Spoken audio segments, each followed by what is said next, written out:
Profesor Cristian Becerra, y en esta oportunidad en el curso de Geografía vamos a desarrollar el tema de fenómenos y desastres naturales. Hablaremos acerca de la ocurrencia de un desastre, identificaremos la diferencia entre lo que es un fenómeno natural y un desastre, y por ahí detallaremos algunos elementos respecto a procesos de origen tectónico, climático.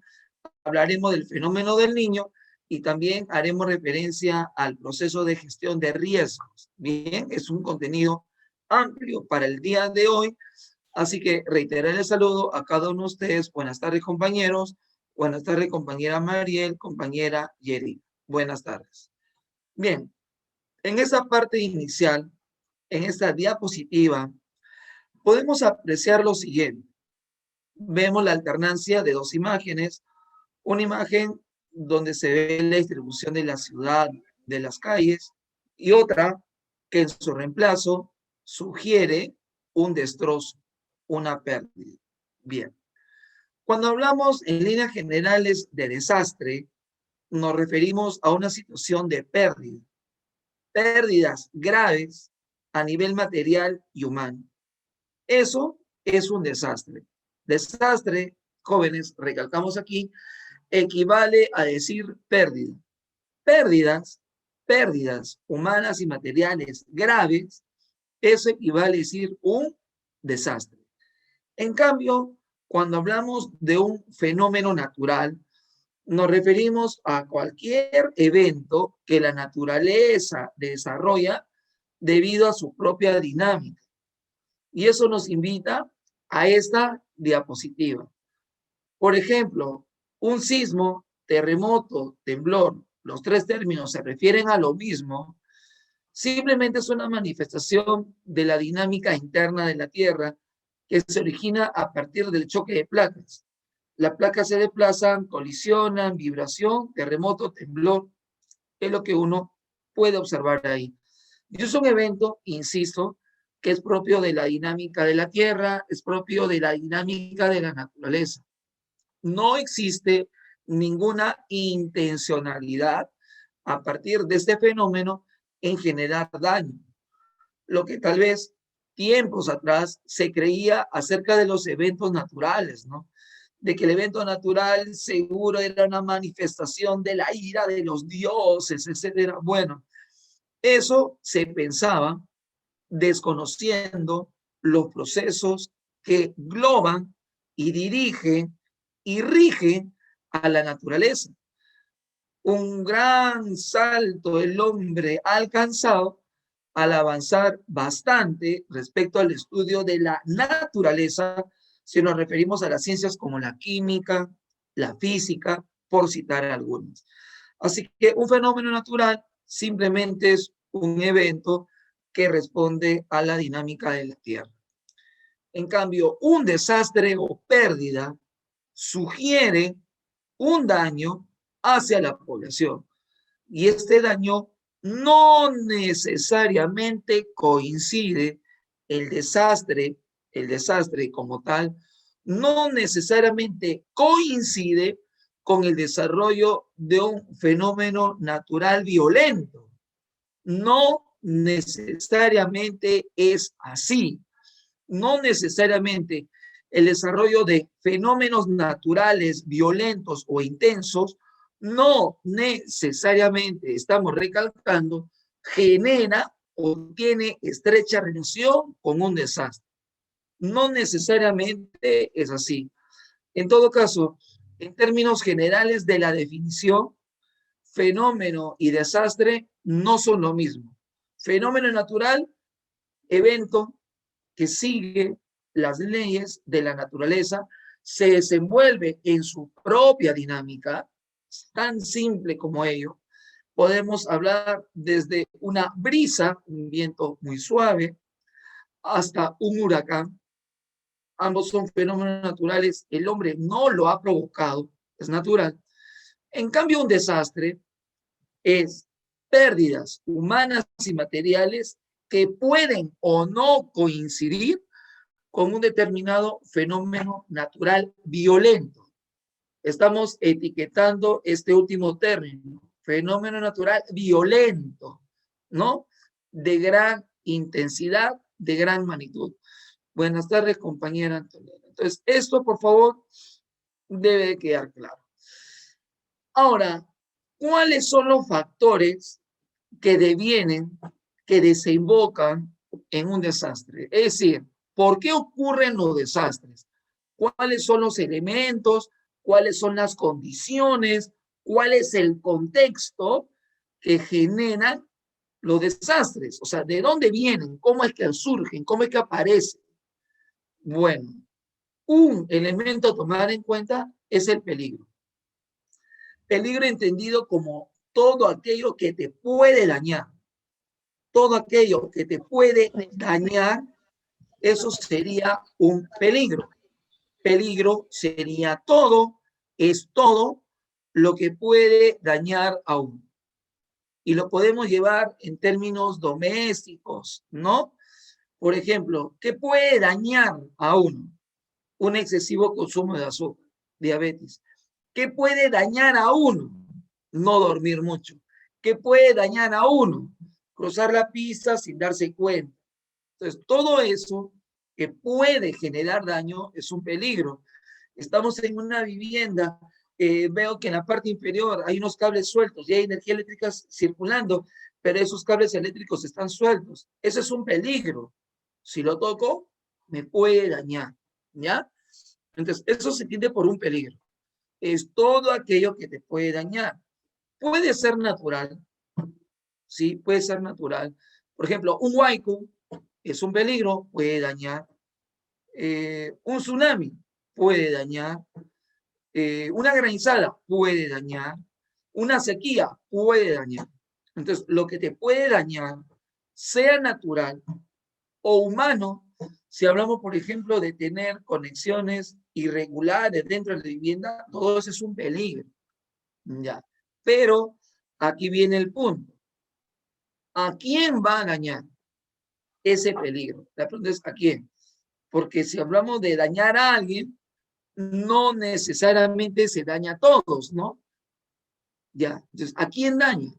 ¿En qué condiciones se da ese daño? En condiciones de vulnerabilidad.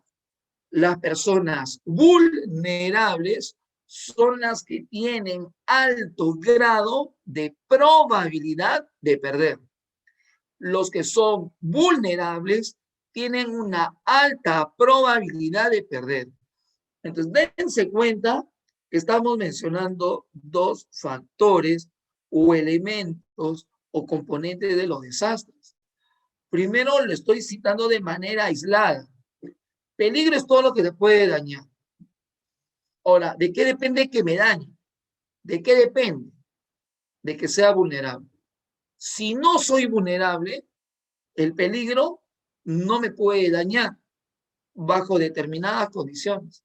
Vulnerable es la condición que le permite a uno tener la alta probabilidad de dañar. Entonces, por ahí va el asunto, ¿no?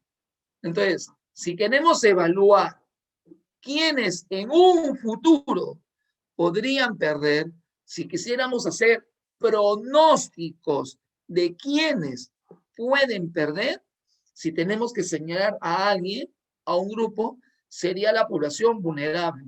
Y de esos jóvenes, creo que somos claros respecto al contexto actual. Existe en la actualidad un peligro llamado COVID-19. Es un peligro, puede dañar y en efectivo daña. Pero ¿a quién daña? ¿Quiénes son los que se ven afectados? Las personas vulnerables. ¿Ya? ¿Y quiénes son ellos? Y nosotros lo hemos visto, ¿no? Son las personas que, en este caso particular, tienen avanzada edad o personas que tienen comorbilidad.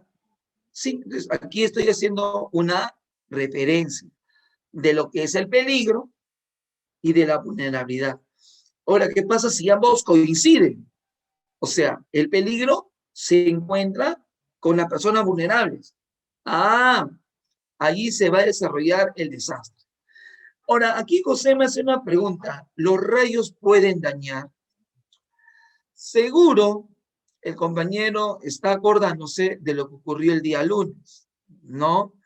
De un evento meteorológico inusual, con una frecuencia, pero bien remota, de cada 80, 100 años, otros dicen cada 50 años, acerca de este fenómeno tormenta que se manifestó a través de los sonidos truenos, que se manifestó a través de ese destello llamado relámpago y la corriente eléctrica en movimiento llamado rayo. José, tú me estás haciendo una pregunta que creo que es obvia, ¿no? Si estoy señalando de que el rayo puede considerarse como una corriente eléctrica, si estoy hablando aquí de movimiento de electrones, cuando uno toma contacto con la corriente eléctrica, ¿qué opinas tú? O sea, si yo tomo contacto con una corriente eléctrica, si tomo contacto, ¿qué opinas? ¿Me puede dañar o no? ¿Puede dañar o no? Y si me puede dañar, entonces es un peligro, salvo que tú me digas, profesor, la corriente eléctrica no daña. No, no. Y José me dice, pero es poco probable. Ya. Si es poco probable, la pregunta es, ¿dónde estaría esa poca probabilidad? Y la respuesta, José, es súper obvia. ¿Sabes dónde es poco probable que la gente se dañe por rayo? ¿Sabes dónde? Donde no haya rayo, pues. Tan simple como ello, José. De verdad, es bien simple. ¿Eh? A pregunta simple, respuesta simple. ¿Dónde los rayos no pueden dañar? Donde no están, pues. Simple. O sea, es tan simple como eso. Si estoy en una vivienda que no cuenta con servicio de energía eléctrica, que alguien muere electrocutado, es poco probable, ¿no? Al menos en la vivienda no hay fluido eléctrico. Y alguien diga, se murió por cortocircuito en su casa. Oye, pero ¿cuál cortocircuito si en su casa no hay energía eléctrica? Entonces creo que por ahí, José, la respuesta se responde rápido, ¿no? ¿No? Rapidito se responde así. Entonces, ¿es poco probable? Claro que sí. Sí, es poco probable. Y como es poco probable que no se dañe cuando no está, sí es probable de que se dañe donde está. Por ejemplo, tengo entendido de que este fenómeno, y lo compartimos, si no me equivoco, se desarrolla en la zona andina. O sea, para las personas que estamos en la costa de Lima, es un fenómeno que incluso a varios ha asustado, ¿no? Varios han gritado, incluso varios pensaban que era el fin del mundo, etcétera, ¿no? O sea, hay situaciones de ese tipo. Me hizo acordar lo que pasó hace, ¿cuánto tiempo? Hace 14 años más o menos, ¿no? En Ica, el terremoto aquí que se sintió en Lima, que se fue la energía eléctrica, era de noche y se vieron destellos en el cielo y todo el mundo pensaba que era fin del mundo, ¿no? Y se estaban arrepintiendo no sé de qué. Entonces, este fenómeno que hemos visto en la costa de Lima es frecuente en la zona andina y tenemos entendido que cuando se dan esos eventos, si hablamos del uso de telefonía celular, ¿qué se sugiere? ¿Seguir usando? O sea, se está dando el rayo y se sugiere que yo siga usando la telefonía móvil, se sugiere. La respuesta es, no se sugiere ello. Se apaga y se pone a un costado, ¿no? ¿Sí? Entonces, sí, sí. Incluso hay reporte de que de manera casual, accidental, tema de coincidencia, personas que caminan en un lugar descampado, el rayo cae y lamentablemente las personas mueren, ¿no? O sea, esos casos existen. Y por eso de que en varios lugares, por ahí alguien consultó, profesor, disculpe, ¿y aquí en Lima hay pararrayos? Y que yo tenga entendido, no, ¿eh? Que yo tenga entendido, no. Como dice Mónica, yo aquí estoy en Huánuco, aquí eso de los truenos, los relámpagos, los rayos, son normales, la gente ya está acostumbrada. Incluso en la zona andina, lo que hemos percibido aquí en Lima, en la zona andina, el sonido es mayor, la frecuencia es mayor. y viene acompañado con lluvias, ¿no? Con lluvias. Y eso lo vimos aquí en Lima, ¿no? Luego de esa tormenta, lluvia, y luego el cielo despejado y bonito. Entonces, volvemos al punto. La vulnerabilidad es un factor que se puede controlar si hablamos de la situación de las viviendas, cómo están construidas, si viene un terremoto mal construido, de hecho que se viene abajo, o de las viviendas que están próximas a los ríos, si el caudal del río se incrementa, Huayco se lleva toda la vivienda. Entonces, hay condiciones de vulnerabilidad que existe la condición de vulnerabilidad, pero esta condición se puede manejar, se puede evitar que la gente sea vulnerable. Una manera práctica, si hablamos del peligro llamado COVID, una manera práctica de ser vulnerable, o sea, de dejar de serlo, es no salir.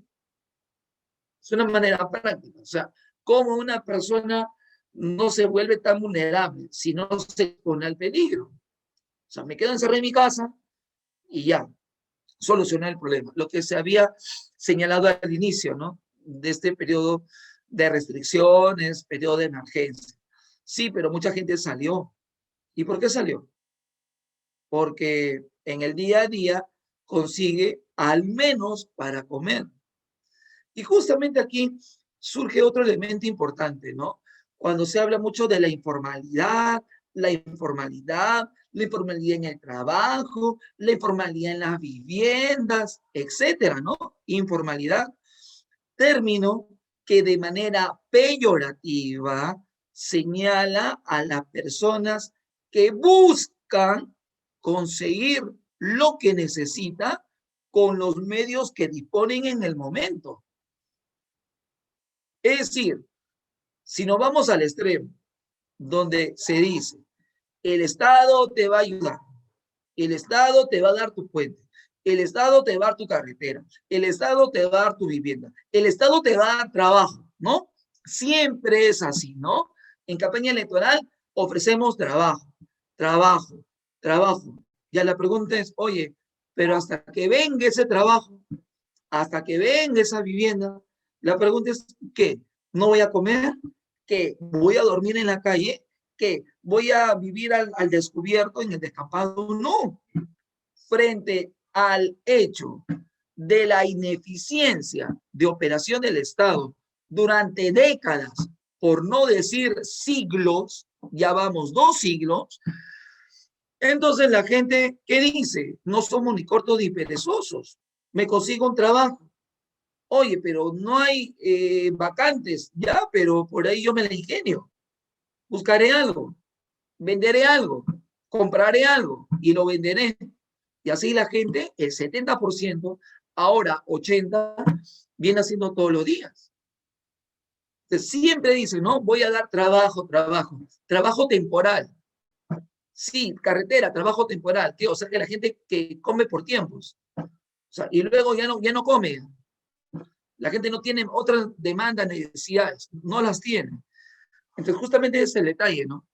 La vulnerabilidad, que es prima hermana de la informalidad, ¿ya? Existe por la desidia del Estado, por la ineficiencia del Estado. Porque si no, entonces, ¿para qué elegimos candidatos, congresistas, alcaldes, regidores, etcétera, ¿no? ¿Por qué? Porque recordemos, y termino con el comentario, recordemos de que estos funcionarios públicos gestionan dinero de la misma población que aporta al erario del Estado a través de los diversos tributos y dentro de los tributos los impuestos. Pues. Entonces, que no se crea esta falsa idea de que la gente está esperando gratis que le den algo cuando no, cuando en realidad nosotros aportamos a cada momento, día a día, y la responsabilidad de las autoridades es gestionar estos recursos y distribuirlo de la manera más efectiva de la población. Pero como eso no ocurre, entonces, ¿qué pasa? Construimos viviendas sin asesoramiento técnico, con lo que hay. Ponemos viviendas en la orilla del río, porque no hay un espacio que yo pueda comprar porque no me alcanza. Y ahí está. La vulnerabilidad de la población es una manifestación de la condición socioeconómica de la población. Y esta vulnerabilidad que se puede controlar, que se puede evitar, al final de cuentas desemboca en los desastres. Y mientras el desastre todavía no viene, porque de que va a venir, se vienen haciendo cálculos de riesgo. Hay mapas de riesgo. Esta zona de Lima, alto riesgo. Si viene un terremoto, las viviendas caen. Eso ya se sabe. Ya se sabe desde ahorita, si viniera un terremoto, qué puede pasar en Lima. O sea, eso ya se sabe. Y eso justamente nos lleva al tema de gestión de riesgos. Si la gestión de riesgos, y eso figura en el Propeto de San Marcos, sugiere reducir riesgos, es decir, reducir la probabilidad de daño futuro, entonces la pregunta es, ¿qué tenemos que hacer? No nos vamos a poner a orar, a rezar para que no venga un terremoto. Como lo que salió en la televisión de señal abierta, acompañando a la gente en su desconocimiento. Gente que todavía piensa que rezando no van a venir terremotos. Gente que en pleno siglo XXI cree, está segura, que cuando una persona dice, soñé que va a haber un terremoto tal día, tal hora, la gente se la cree. ¿Cómo es posible que eso ocurra? O sea, alguien por ahí, oye, soñé que iba a haber un terremoto en tal lugar. Ah, ya, muy bien. O sea, se pueden pronosticar terremotos, se pueden soñar terremotos y la gente tiene que entender de que eso es cierto. O sea, ¿qué tanto nivel, y ahí viene el otro punto, educativo, de entendimiento científico de la realidad, se maneja en las personas?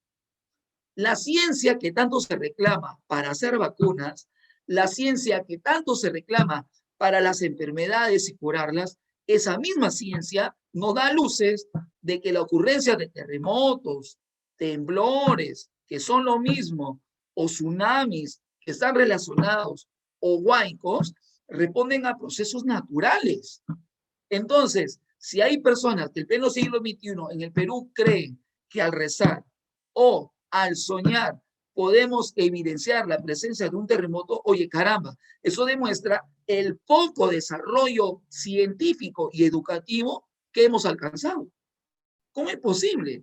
¿Cómo es posible que entendamos ello? Y lo que yo estoy manifestando, jóvenes, no es invento. Si ustedes revisan información en Internet sobre las propagandas mediáticas de la década de 90, la gente pensaba y creía y estaba segura que como una estatua de la Virgen lloró y se replicaron varias vírgenes llorando porque eso tomó impacto, creyendo que le rezo a tal o cual estatua, voy a recuperar el trabajo que he perdido cuando se aplicaron las medidas neoliberales durante la década de 90. Rezando, la gente va a conseguir trabajo. Rezando, voy a ingresar a San Marcos. No es así, pues. Entonces, pero justamente ese es un indicio para ponernos a pensar qué viene pasando, ¿no? O sea, ¿por qué la población llega a ese extremo? Y volviendo al tema de creer que cuando alguien soñó va a haber un terremoto, la gente se la cree. Eso, ¿quién lo fomentó? Me acuerdo muy bien, el Canal 4. Canal 4 dijo, ¿y se acuerdan ustedes de la persona de Loreto que soñó que iba a haber un terremoto? Estamos justamente en vivo y en directo aquí en Barranco, 5 de la mañana, presenciando una procesión, la gente pidiéndole a la Virgen que por favor no haya terremoto. Eso se llama psicosocial, eso se llama asustar, eso llama un poquito la atención, ¿no? Entonces, sería cuestión de ubicarnos un poquito, ¿no? Sí, entonces, por eso digo, ¿no? Entonces, hay que reclamar un poquito de conciencia, ¿no? De la población. Y por eso, como reza el dicho, la educación libera, ¿no? La educación libera, ¿no? Las ataduras, ¿no? De cuestiones sobrenaturales, etcétera, ¿no? Personas que todavía creen en los fantasmas, ¿no? Como que si los fantasmas te van a traer los problemas, ¿no? Y cuando los problemas en realidad pueden venir del mal manejo de las finanzas en casa, ¿no? Tomemos en cuenta ello. Redondeando la idea entonces con esta diapositiva, los desastres que equivalen a decir pérdidas materiales y humanas graves son producto de la concurrencia de dos factores.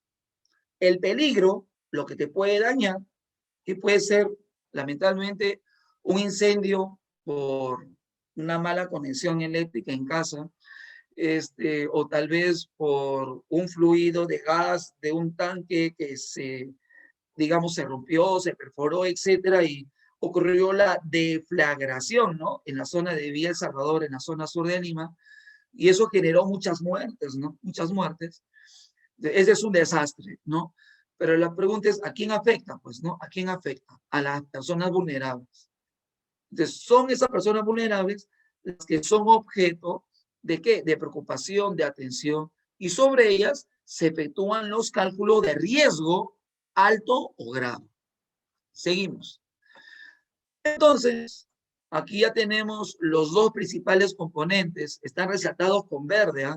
Peligro y vulnerabilidad, y el cálculo o estimación futura de daño. Es decir, está resaltado con rojo, si te das cuenta, ya se sabe lo que va a pasar, ya se sabe, ya se sabe. Si viene un sismo de grado 8 o 9, ya se sabe que, por ejemplo, Callao va a desaparecer por un tsunami. Ya se sabe, jóvenes, ya se sabe. O sea, eso no es de que, oye, pero qué malo, ¿qué te hizo Callao? No, jóvenes, eso ya se sabe. ¿Por qué? Por su vulnerabilidad. Ya se sabe por qué. Por su ubicación cercana al mar. Es decir, ¿quién sufre daño de tsunami? El que está cerca del mar, pues, ¿no? O sea, ni modo de que alguien crea, y algunos creen, ¿no?, que el tsunami puede llegar, no sé, pues, hasta la cordillera andina, ¿no? Una enorme ola, ¿no? Eso déjaselo a Hollywood, ¿no? Sus películas, ¿no? De ciencia ficción. Incluso me acuerdo de que el día de ayer una compañera, una señorita me decía, profesor, yo vivo con miedo, me dice. Ya, pero ¿por qué, señorita? Era sobre este tema. Lo que pasa es de que yo tengo miedo de que vaya a haber un terremoto y un tsunami, ¿ya? Fue al día siguiente, fue del trueno, esto, el martes. Y vive con miedo, ¿no? Como yo le pregunto, si vive con miedo, ¿se podrá concentrar? No. Podrá tener aspiraciones a futuro si vive con miedo, podrá hacer planes, voy a hacer esto el año que viene. No, no puede hacer planes. ¿Dónde vive? Me dijiste, en Lince. Lince, le digo, Lince, imposible que venga un tsunami ahí, porque primero tendría que arrasar con Magdalena. Yo conozco Magdalena, yo conozco San Miguel, yo conozco Miraflores, yo conozco la zona en la Costa Verde. Y me acuerdo clarito, y en la evidencia lo vemos ahorita, de que cuando yo jugaba cerca al malecón, la pelota se caía y teníamos que bajar a recoger la pelota y teníamos que llegar hasta el mar, y hablamos de un descenso de ¿cuánto? De más o menos 100 metros. Y las olas de tsunami no llegan a ¿cuánto? De altura. A lo máximo 10 metros. Y eso. Y aquí hablamos de una altura de acantilado de 100 metros. Antes que llegue al Lince, antes que recorra la avenida Brasil y llegue a la avenida Garzón, tal vez, en la cuadra 15, tendrían que primero arrasar con todo Magdalena, y eso es imposible, le digo, señorita. Ah, profesor, gracias, ¿no? Entonces, por ahí, ¿no? Entonces, hay que informarse, ¿no? No, Oxana, no, pues peor todavía, no, no, no, nada, nada, o sea, para desinformar estamos a la mano, ¿no? Pero no, no, no es cierto, no es cierto, no es cierto. Entonces, miren el mapa de riesgo, ¿no? Ya se sabe dónde puede haber daño, y tal vez alguien podría hacer cálculos, ¿no? Profe, entonces, si vive en Callao, me mudo. Más que mudarte, yo sería de la idea de que tengas una zona segura dentro de ese espacio. Profe, yo vivo, a ver, el mapa dice Caraballo, zona roja, pero hasta ahí va a llegar el mar. Yo no digo que hasta ahí va a llegar el mar. Lo que se sabe es de que las viviendas ahí no se han construido con asesoramiento técnico. Si me refiero ingenieros, arquitectos. Ah, y aquí un comentario. Y aquí un comentario, la verdad. Mariel, los lugares que se inundan con Medina Mariel sería la punta. La punta principalmente con Medina porque está bien abajo. Si me habla de distritos como Magdalena, San Miguel, su playa nada más, la playa que está abajo. Pero a los edificios de arriba, no, nada, imposible. ¿Te acordarás? ¿Te acordarás? Ahora, ¿por qué el color rojo aquí en Caraballo, que estoy indicando? Ah, bueno, porque las viviendas no se han construido bien, ¿no? Por cuestiones socioeconómicas, un ingeniero, un arquitecto, no. Miren, les cuento algo que yo veo frente a mi casa, ¿ya? Frente a, acá por el barrio. Yo vivo aquí en Caraballo, los que conocen la zona de Zapayal, es una parte de Puente Piedra, yo estoy para el otro lado en Caraballo, los que conocen San Pedro, los que conocen Villa Club, los que conocen tal vez San Benito, ya, yo vivo por ese lugar, ya. Y desde el año pasado, si no me equivoco, desde el año pasado, el Estado peruano ha contratado un equipo de profesionales, ingenieros, arquitectos, ¿no? Para poder asesorar en la construcción de viviendas, ¿no? Una primera planta, etcétera, todo, ya, todo muy bien, ya, todo está bien. Y no entiendo muy bien el mecanismo de distribución de recursos, pero más o menos la idea es esta. Yo les digo porque ha pasado con una vecina, con varios vecinos, de que la arquitecta, la ingeniera, le pide el título, ¿no? A la señora, presenta los papeles, todo. Ya, señora, muy bien, usted ha sido acreedora para que el Estado le construya su vivienda. Ya, muy bien. Pero cuando uno ve los materiales que le entregan para hacer la vivienda, materiales, ¿ah? Son los más baratos que hay. Si hablamos de pagarle al albañil que tiene que hacer el trabajo, wow, más o menos ustedes deben de tener conocimiento. Un albañil o un grupo de albañiles podrán cobrar por toda una casa, ojo, base, columnas, todo, techado, 5.000 soles. ¿Qué opinan ustedes? Un albañil que se respete cobrará 5.000 soles por construir una casa. O sea, incluye toda la estructura, incluye los acabados, el piso, todo, la colocación de los servicios higiénicos. 5.000 soles. ¿Qué opinan ustedes? ¿Ah? No, no, no sé. No, por eso digo, ahí está Johanny. Díganme ustedes. O sea, hablo de la mano de obra.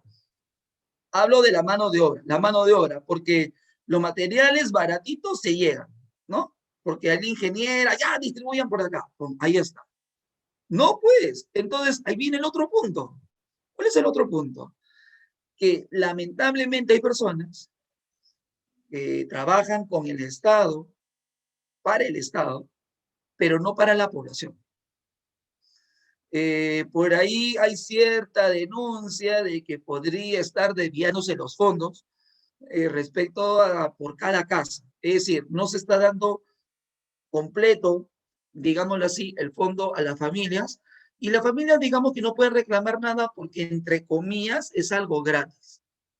Y ahí está. Entonces yo me pregunto, ¿cómo se terminarán de construir las viviendas que tienen esa característica, no?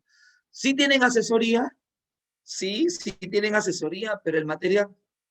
Ah, y sobre todo, lo que tú le pagas al albañil, ¿tú crees que el albañil va a estar motivado cuando tú le pagas una miseria por una casa, 5.000 soles? Por favor, ¿no? Ya, eso viene pasando por mi lugar.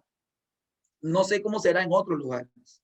Tal vez esta sea la excepción a la regla y yo espero que las otras viviendas estén bien construidas, ¿no?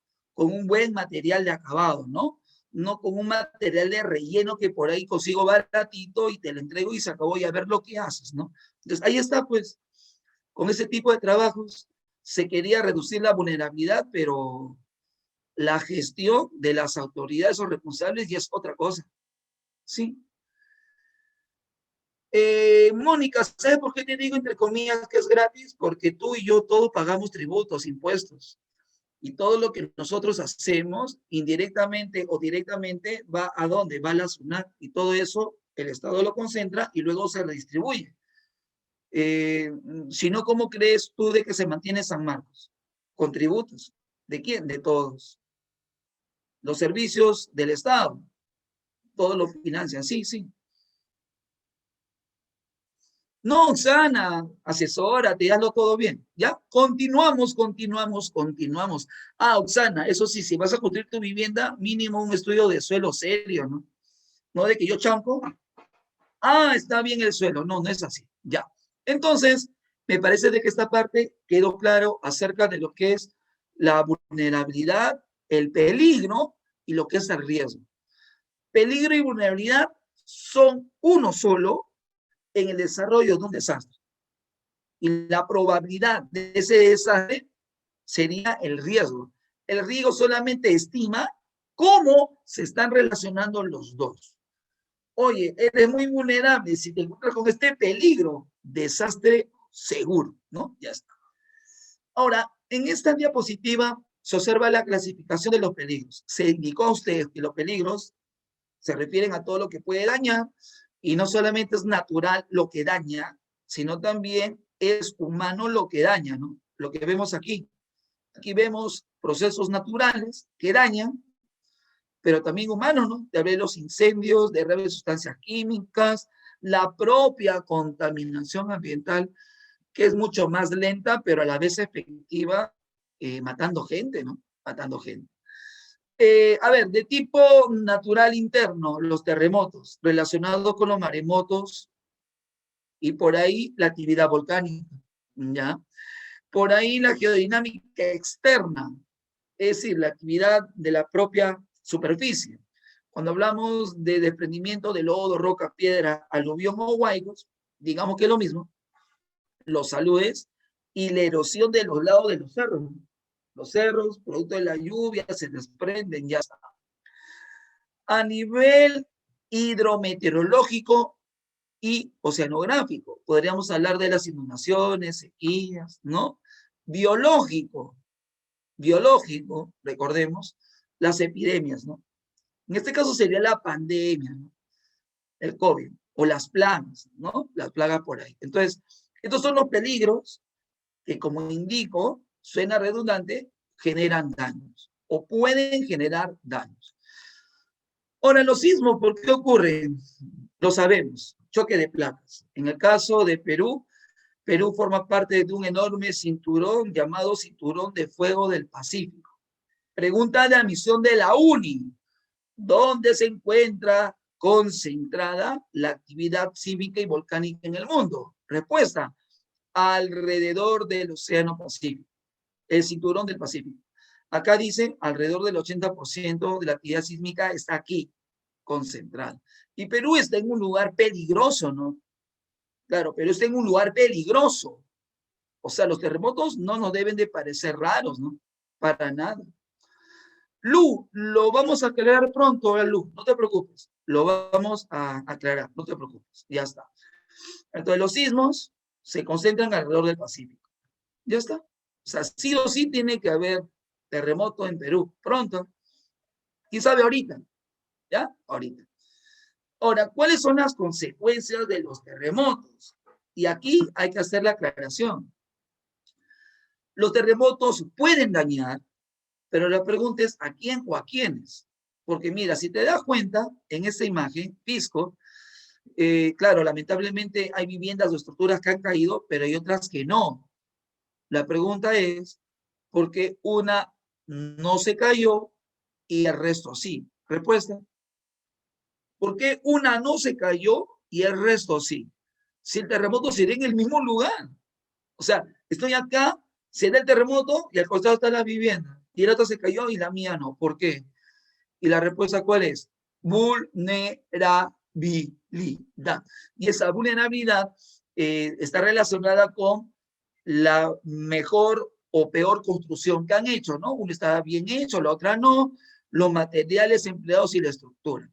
Miren, yo les comento algo personal.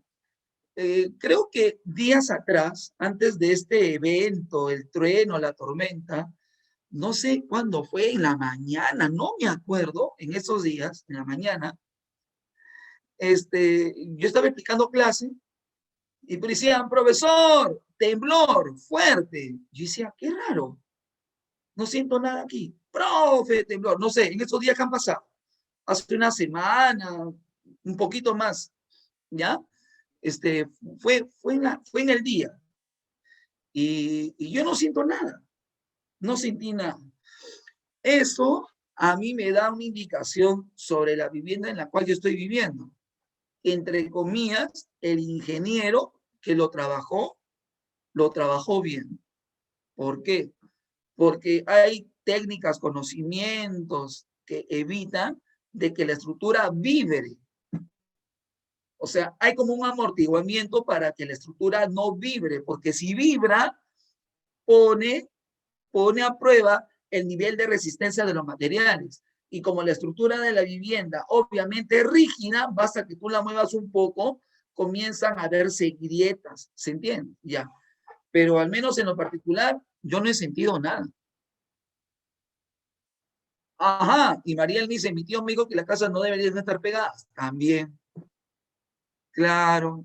Y casi todas son así. Sí, sí, son varios indicadores. Entonces, dense cuenta.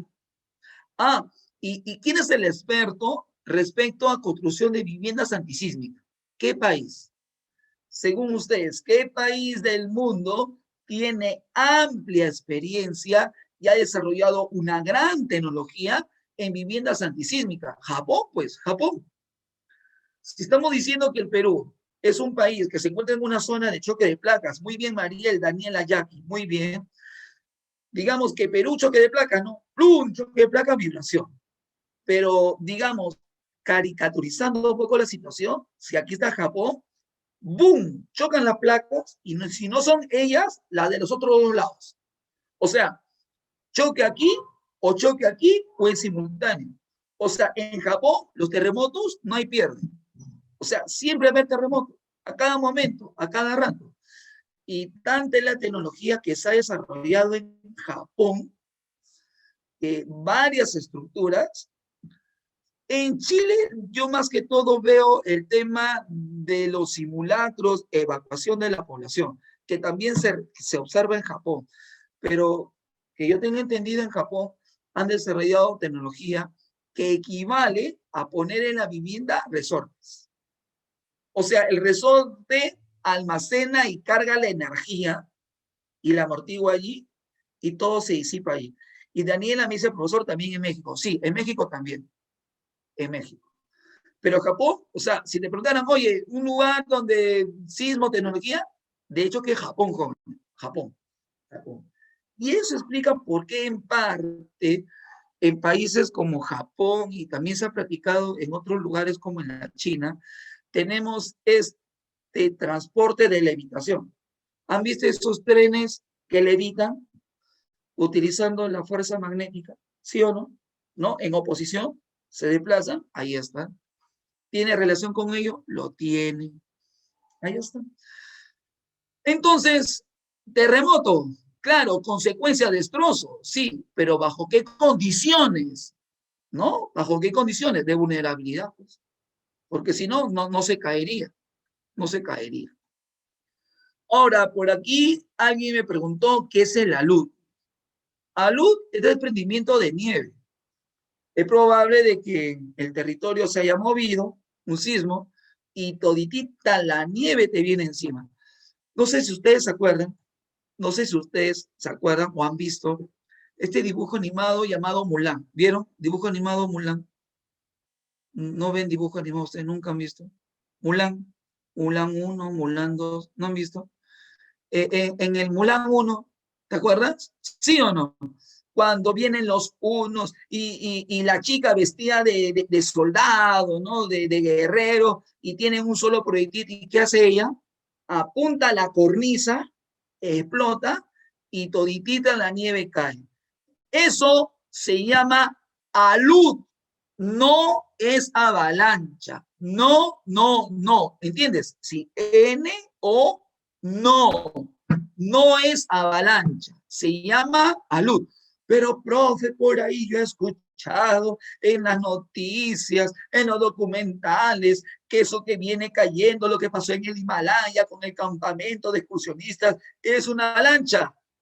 No, no es avalancha. Se llama alud y se acabó el asunto. Si cae nieve, eso es alud.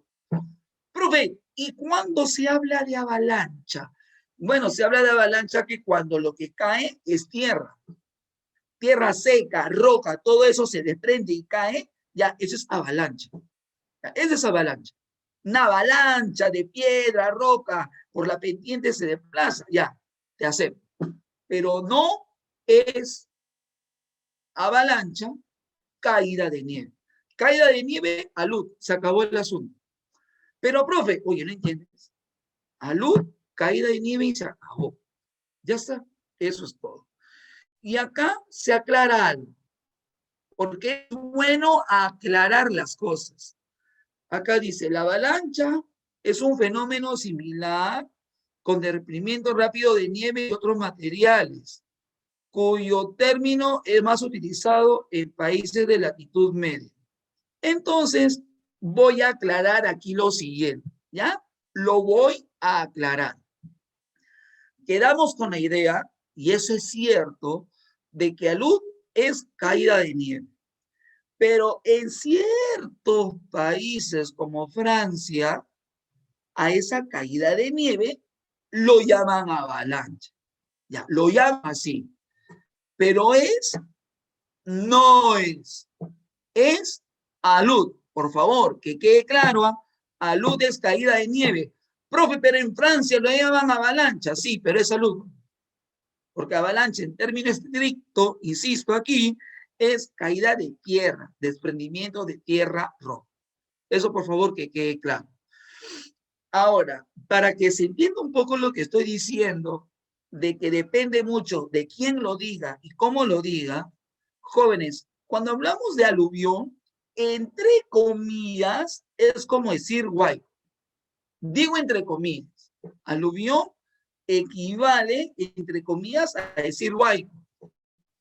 Y acá viene el asunto. ¿Qué es un aluvión? Desplazamiento de lodo, roca, piedra, ¿no? Relacionado con un incremento del caudal. Ya, está bien. Por exceso de lluvia, ya, está bien, ya. Pero ¿por qué? Porque digo entre comillas huaico. Porque el huaico es un término peruano, andino, para describir al aluvión. Repito, el término huaico es un peruanismo para describir lo que es un aluvión. ¿Se entiende? Pero entonces, ¿qué es? Es un aluvión, pues. Es como Francia. ¿Cómo llama Francia a la luz? Dígame, ¿cómo llama Francia a la luz? Francia a la luz lo llama avalancha. ¿Se entiende la idea? ¿Sí? Ya. Ya, pero se llama avalancha. Pues no entiendes. Se llama luz. Ya. Entonces lo mismo aquí. ¿Cómo llamamos al Perú al aluvión? Lo llamamos huaico. ¿Se entiende la idea? ¿Cómo en el Perú se llama el aluvión? Se le llama huaico.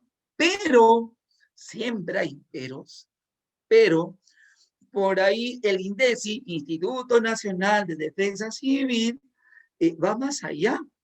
El INDECI va más allá. Cuando uno revisa el término huaico en el glosario del INDECI, ¿qué es huaico? ¿No? O sea, no es solamente decir, es la traducción peruana de lo que es un aluvión. No, no, no, no, no. El INDECI va más allá y busca esta diferencia. INDECI dice, el huaico es un aluvión de baja intensidad. ¿Ah? Sí, sí, sí. Huaico, dice el INDECI, es un aluvión suave, si cabe el término. Es un aluvión de baja intensidad. Y ya. Y si digo aluvión, es un huaico de gran intensidad, para que se entienda. Jóvenes, ¿se está entendiendo lo que estoy explicando? A ver, ¿qué te dije yo al inicio? Que en el Perú al aluvión lo llaman huaico, ¿sí o no? ¿No? En el Perú al aluvión lo llaman huaico, ya está bien.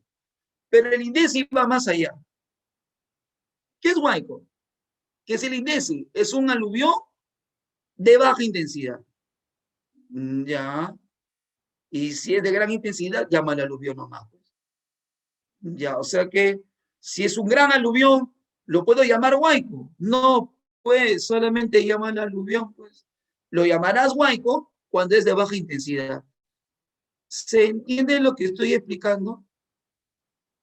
Pregunto, ¿se está entendiendo o no se está entendiendo? Como por ahí dice la compañera, profe, entonces en concreto, ¿un huaico es un aluvión o no? Sí, es un aluvión. Concreto, es un aluvión. ¿Se entiende? Yo al inicio, ¿qué te dije? Huaico, aluvión es lo mismo, ¿no? ¿Sí o no? Ya, quédate con eso. Profe, pero usted dijo que había una diferencia, ya. ¿Cuál es la diferencia? De que el huaico es un aluvión de baja intensidad. No, pero sigo hablando de aluvión, ¿no? Sigo hablando de aluvión. En el año 2017 en el Perú, ¿era aluvión de mucha intensidad o de menor intensidad? Ah, ya. Muy bien, José. José me va a llevar al otro punto de diferencia. Porque el INDECI solamente hace esa diferencia, ¿no? El INDECI dice, el Huayco es un aluvión de baja intensidad, ya. Pero cuando uno quiere construir la denominación, uno quiere definir ese término, ¿ya? Mira, Mónica, mira, y mire, compañero. Si uno ya quiere entrar un poquito en detalles, ¿no? Sí, un poco más exquisito y no está contento con decir que de baja intensidad, ya, escuchen, partamos de algo. Aluvión y huaico es desplazamiento de lodo, roca, piedra, ¿se entiende? Veo lodo, roca, piedra moviéndose. Aluvión o huaico. Los dos, lo mismo. Otro aspecto en común, ¿cuál es? Que se desarrollan cuando hay lluvia. Montón de lluvia cae, montón de lluvia. Se incrementa el caudal, lodo, roca, piedra, aluvión, huaico. Lo mismo. Mucha lluvia, lodo, roca, piedra, aluvión, huaico. Ya. Pero ¿dónde está la diferencia? Ya. Aquel índice habla de la intensidad. Ya. Pero vamos a refinar un poquito. Será aluvión cuando la lluvia excesiva generó un desborde de una laguna. Es como que si yo estuviera llenando agua en el balde se rebalsa y todo el agua que se sale del balde discurre sobre la tierra y mueve todito. ¿Se entiende? Lodo, roca, piedra. Que se rebalsó por las lluvias el lago. Pero no solamente se rebalsa, sino de que de tanta agua que está contenida aquí al máximo, tanta fuerza que cae, la parte de la pared de este lago se rompe, ¡blum! Se rompe. ¿Y qué pasa? Toditita el agua, ¡bum!, cae de golpe. ¿Se entiende? Entonces, un aluvión supone lluvia, desborde de agua, con la ruptura del dique de una laguna, que puede ser artificial. Se habló de la construcción de un dique para generar energía eléctrica, pero tanta la cantidad de agua que ¡bum!, rompió todo el muro y poditito lodo, roca, piedra cae. ¿Se entiende? Es un aluvión. Es como tirar un balde con agua con fuerza. ¡Pum!, lo lanza. ¿Se entiende? ¿Ya? En cambio, si es que la lluvia cae sobre un río, cae sobre el canal del curso de agua, bueno, el río recibe el agua, el río se desborda y las partes que están a su costado, el río ocupa y toditito el río baja arrastrando lodo, roca y piedra. En resumen, aluvión tiene que ver con el desborde, ruptura de una laguna, de un dique y ¡boom!, cae con fuerza. En cambio, el huaico supone de que el río se desborda y arrastra todo a su paso. Entonces, la pregunta es, ¿qué pasó en el año 2017? ¿Hubo aluvión o hubo huaico? Y la respuesta es huaico. ¿Por qué? Ya le expliqué. ¿Por qué podríamos hablar de huaico? ¿Por qué? Pues, ¿por qué? Porque lo que se desbordó no fue un enorme dique, laguna. ¿Qué fue? Fue un conjunto de ríos. ¿Se entendió? Los ríos se desbordan, arrastran todo, o huaico. ¿O acaso no se acuerdan de la señora? ¿Se acuerdan de la señora que salía entre los escombros? ¿No se acuerdan? La señora que estaba así llena de barro saliendo. por ahí creo que hasta vacas se habían arrastrado, ¿no se acuerdan? Del 2017, de hace 4 años, salió en la televisión, ya. Eso es Huayco. Profe, ¿y lo que pasó en Yungay, qué fue? Ah, lo de Yungay lamentablemente fue de todo un poco. ¿Por qué? Porque en Yungay el terremoto generó la ruptura del dique de una laguna, ¿ya? Así que ahí hubo un aluvión y de paso que cayó nieve. Miren, ahí están. Aquí está el ejemplo de Yungay. Ocurrió un alud y ¿qué dice aquí? Aluvión. Ahí está. Década 70. O sea, terremoto, te cae la nieve y encima un dique de una laguna se rompió. ¡Bum! Todito cayó. Ya, eso fue lo que pasó en Yungay. Jóvenes, no sé si me estoy dejando entender, ¿estamos claros? Jóvenes, ¿está clarita la explicación? ¿No está claro? ¿Sí? Jóvenes, si cae nieve se llama avalancha, ¿no? Jóvenes, si cae nieve se llama avalancha o no. Nieve, avalancha, no, no, no, eso es salud. Ya, ¿y cuándo es avalancha? Ya, ¿y cuándo es avalancha? ¿Qué cae? ¿Nieve? No, ¿qué cae? ¿Tierra o no? ¿No? Seca, ¿no? Tierra seca. Ya, ¿y si es lodo, roca, piedra, qué sería? Si es lodo, roca, piedra por lluvias, ¿qué podría ser? Lodo, roca, piedra. Pregunta de la misión de San Marcos. Lodo, roca, piedra. ¿Sería un aluvión o no? Ya, y si te pongo huaico, ¿cuándo podríamos huaico? ¿Cuándo podríamos huaico? Cuando la lluvia, ¿qué generó?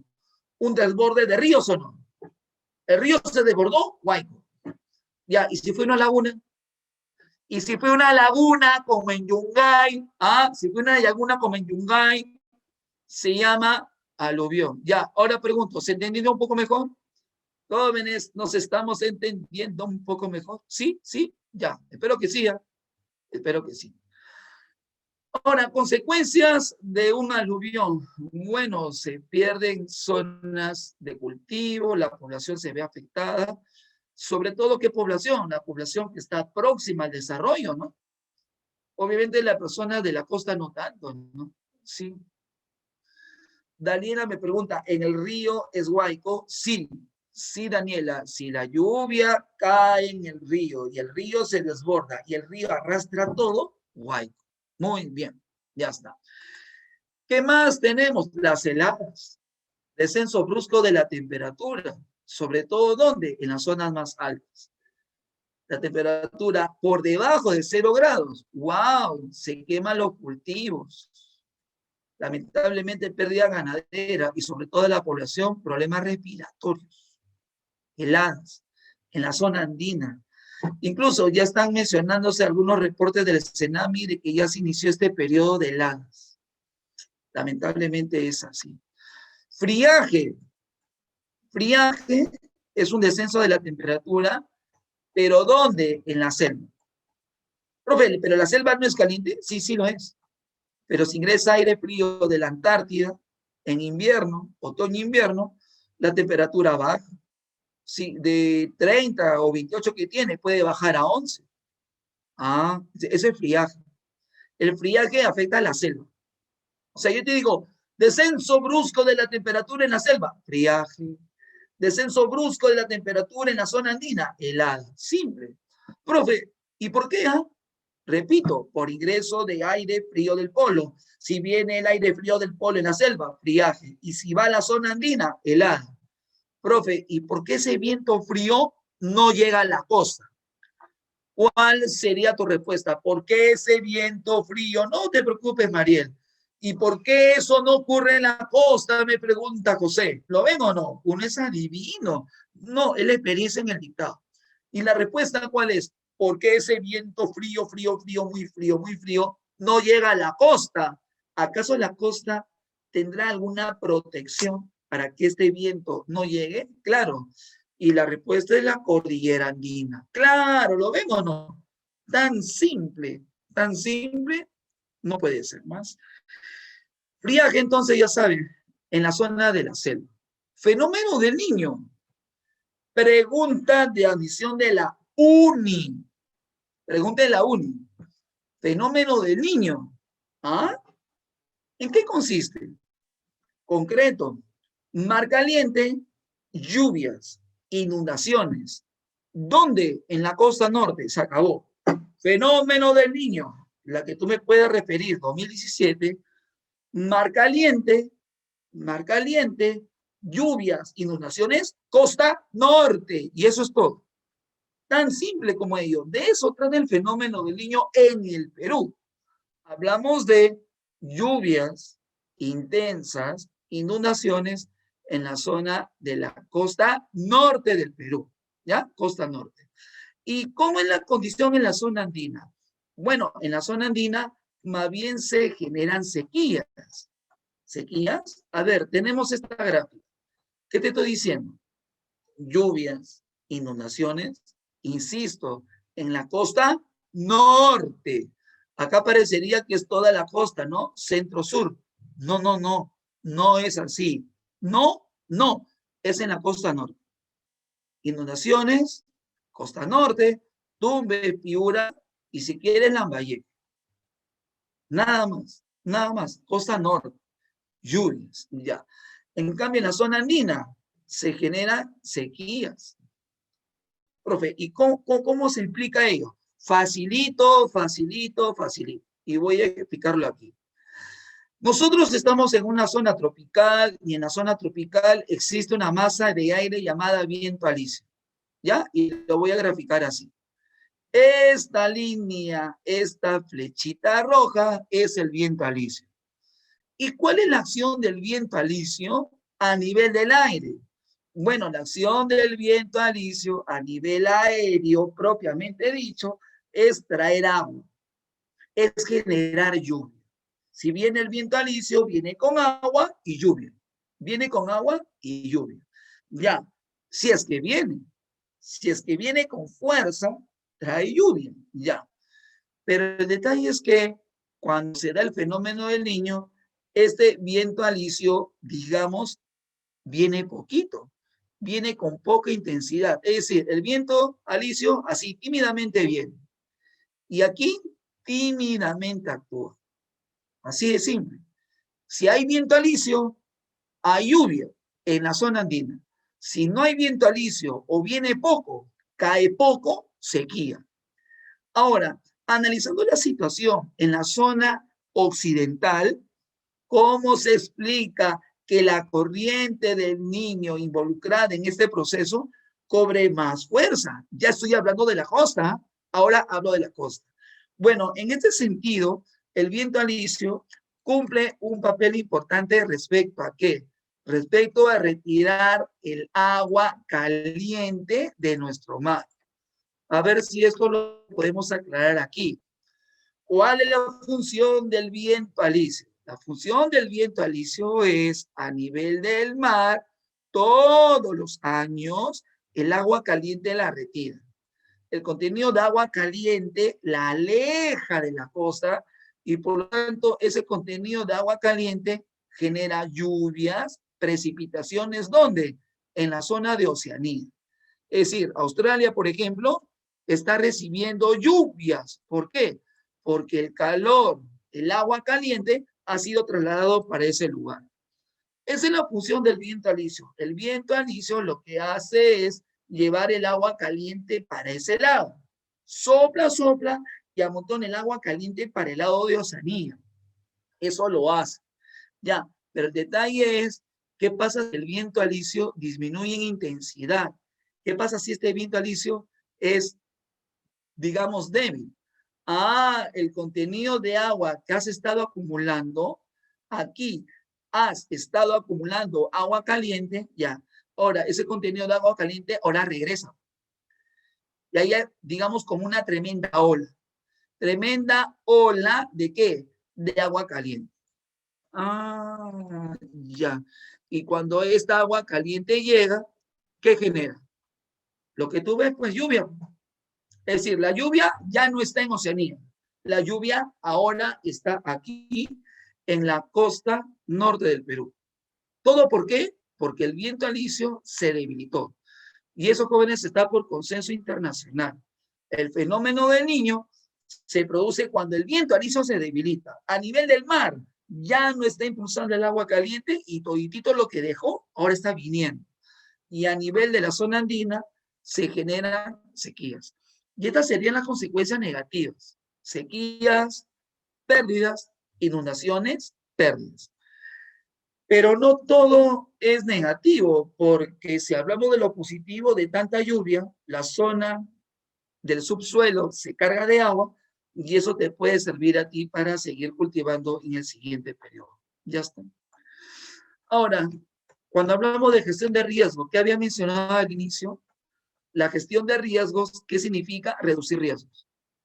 Que la población no tenga tantos problemas en el futuro. Según la observación, esta población es vulnerable, entonces hay que trabajar sobre esto.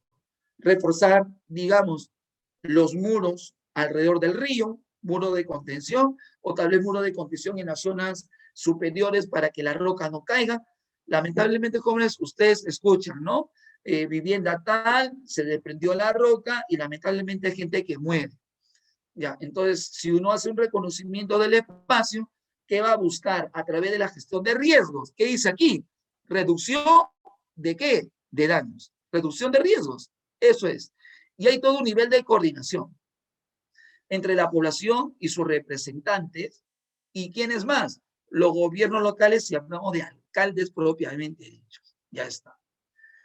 ¿Qué acciones están relacionadas con la gestión de riesgos? Bueno, evacuar, esta vivienda está a punto de caer, salgan de ahí. Organizar simulacros, tu mochila salvadora con la lata de atún de hace 4 años, ya debe estar reproduciéndose esa lata de atún. Hay que cambiarla, ¿no? Ya está. Y bueno, elementos que hay que tomar en cuenta. Hacemos un repaso de todo. Ahorita entrega tu práctica, ¿ya? Hacemos un repaso de todo. Fenómeno natural es un evento propio de la dinámica de la naturaleza, responde a sus propios, digámoslo así, movimientos. En cambio, desastre es pérdida, que puede coincidir con un fenómeno natural. Un desastre, principalmente porque se da por vulnerabilidad. Si una vivienda se cayó y la otra no, la que no se cayó no es vulnerable. La que se cayó es vulnerable. Y bueno, la estimación probable de daño futuro lo llamas riesgo. Riesgo. Entonces, no nos olvidemos, si el peligro coincide con la vulnerabilidad, si las personas deciden exponer su vida, poniendo su vivienda a orilla del río, vulnerables, pues, vulnerables. Ahora, tenemos eventos que pueden ser naturales y generan daño, o pueden generar daño, naturales, pero también humanos. Y dentro de los naturales geotectónicos o internos, identificamos a los sismos, su relación con los tsunamis y bueno, las pérdidas humanas y materiales que reconocemos. Si hablamos de eventos que tienen que ver con la actividad hidrometeorológica, podríamos hablar de los aludes, se desprende nieve. Si hablamos de avalancha, ya hemos aclarado, es tierra, aluvión, lodo, roca, piedra, similar caso es el Huayco. Consecuencias negativas, destrucción de viviendas, zonas agrícolas, heladas, descenso brusco de la temperatura en la zona andina, ingreso de viento polar. Y si hablamos del friaje, descenso de la temperatura brusco en la selva, también ingresa masa de aire polar. ¿Qué más? El fenómeno del Niño. ¿Por qué se produce el fenómeno del Niño? Porque el viento alisio se debilitó. Claramente, en esta primera imagen, se observa de que el viento alisio está impulsando el agua caliente a Oceanía. Ya. Pero en esta segunda parte, ¿qué se ve? De que el viento alisio prácticamente está ausente y todo el agua caliente viene y genera en la costa norte, ¿qué cosa? Lluvias, inundaciones. Costa norte, por favor. Oye, y en la zona andina, bueno, el viento alisio tenía que haber traído agua, pero no vino. Sequía. La gestión de riego supone reducir los riesgos y para eso se tiene que atender la vulnerabilidad. Y hay determinadas acciones. Por ejemplo, esto. Reforzar la vivienda, retirar a las personas, generar condiciones de evacuación. Bien, jóvenes. Hasta aquí esta parte, inducido, que puede dañar Dice potencialmente dañino, o sea que puede dañar, pues. La 1, ¿tu clave cuál es? La 1 es un evento que puede dañar, potencialmente dañino. Y creo que ya le hemos visto la respuesta, ¿no? La clave, muy bien Junior, muy bien Yerila, la clave es la letra A. ¿Cómo que se parece esta pregunta a la que propuse, no? ¿Cómo que se parece? Siguiente pregunta, 2. Territorio peruano, ocurrencia, diversos peligros naturales. Ya.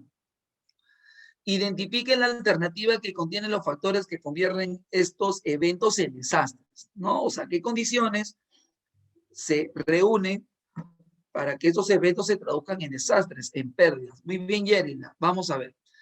En nivel de pobreza, claro que sí. Vivienda mal construida, un terremoto, se cae. Es un hecho. La 1 cumple. 2. Las prácticas sociales como arrojar basura en el cauce de los ríos. ¿Habrá alguna relación? O sea, yo echo basura al río.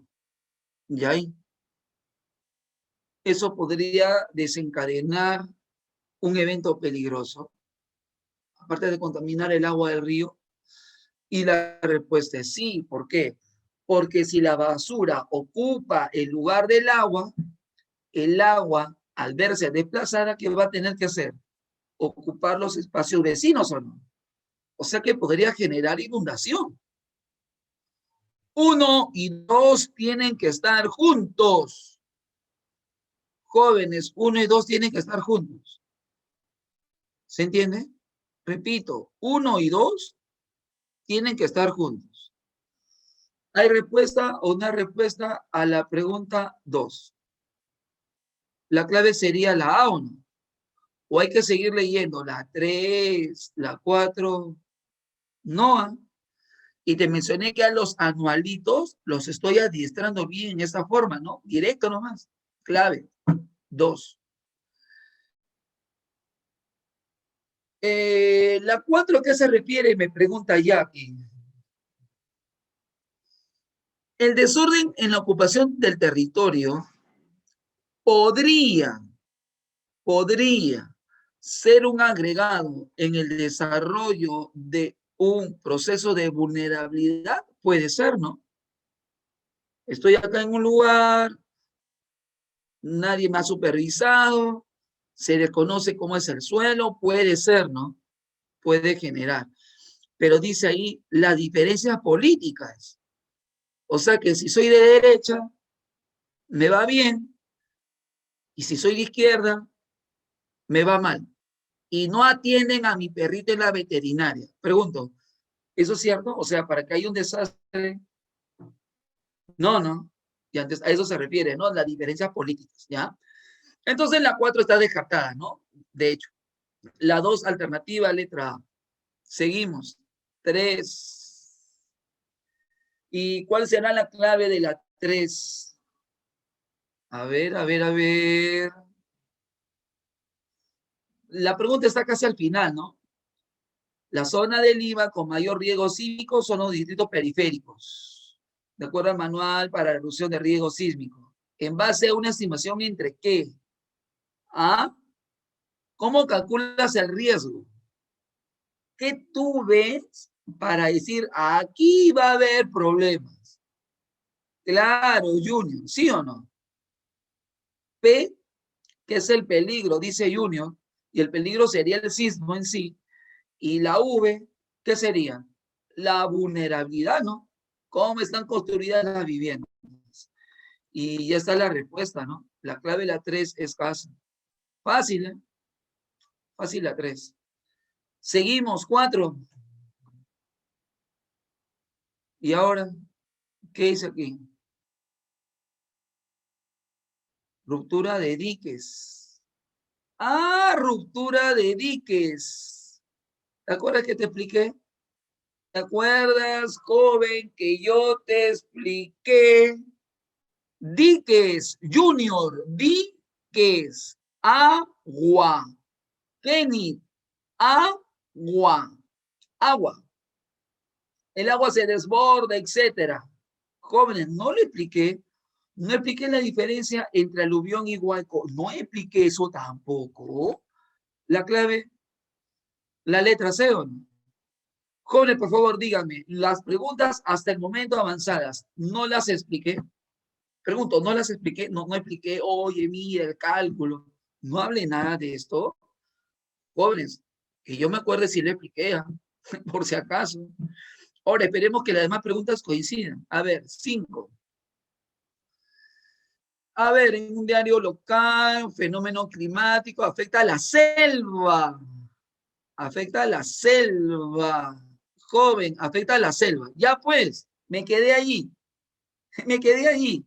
Afecta a la selva. Nada más. Digo selva. ¿Qué puede ocurrir en la selva?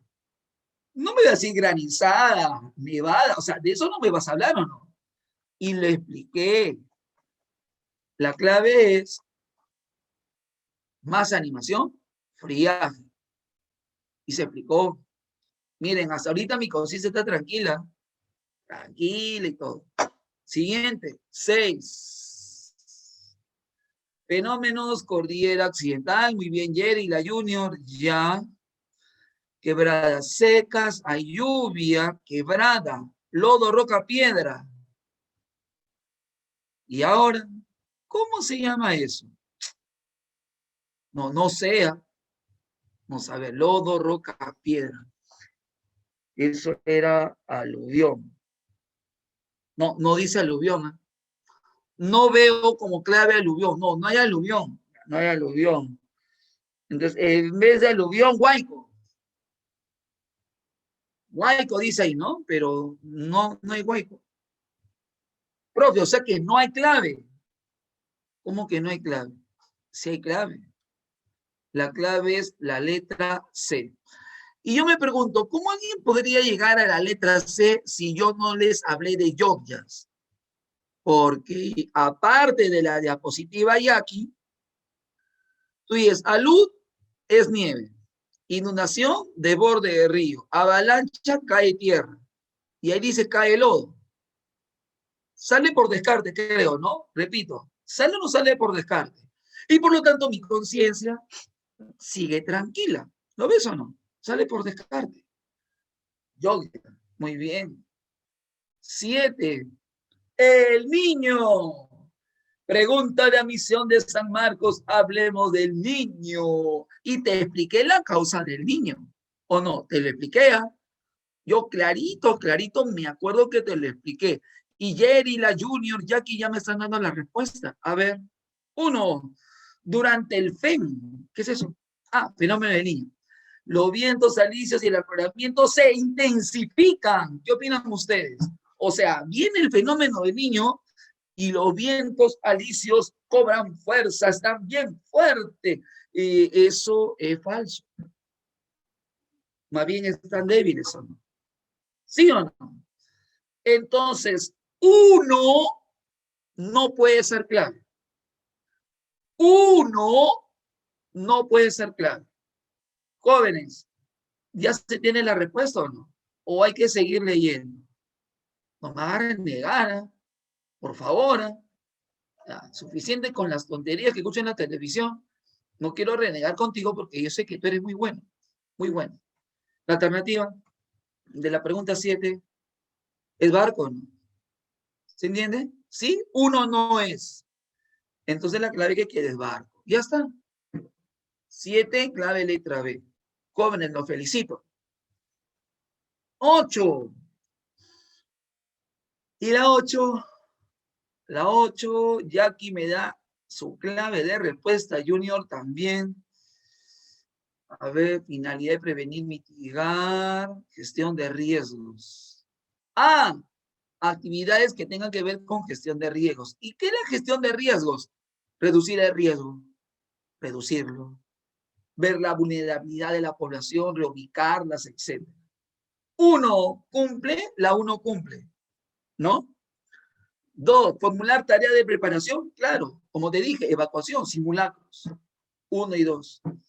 3, disponer de acciones de respuesta y rehabilitación o no. Sí, oye, ¿qué pasa si hacemos esto? ¿Sí o no? Simulacros.